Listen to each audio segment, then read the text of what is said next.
Okay, hello everyone. Today I am going to show you how to replace the alternator belt, and this is the part number of the alternator belt, and this is my previous one. It's really thin now. You can see the different. Okay, now I am going to show you the how to replace the alternator belt.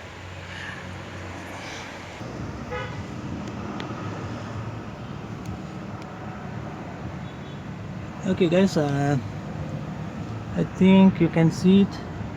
This is the pulley of your alternator and pulley of your engine. This is the engine pulley, right?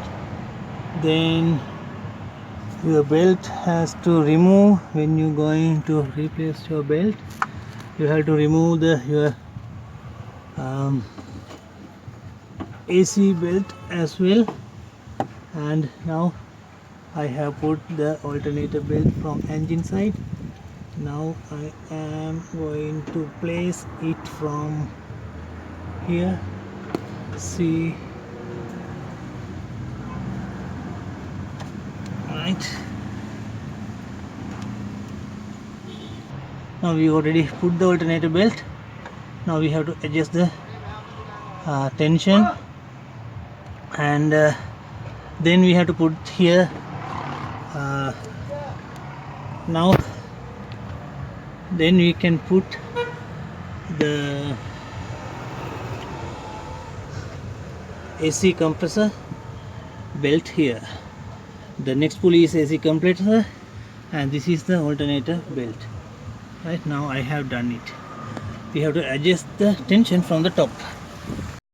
Right, now you can see the belt is fixed. This is the lever. We have to put the nut from like this, and we can fix the nut, and it will make the tension of the belt. So that's it. How we do replace the alternator belt. And when you replace the alternator belt, first you have to remove the AC compressor belt, because you can see the alternator belt is going after the compressor belt. So that is how we have to replace the alternator belt. Thank you guys.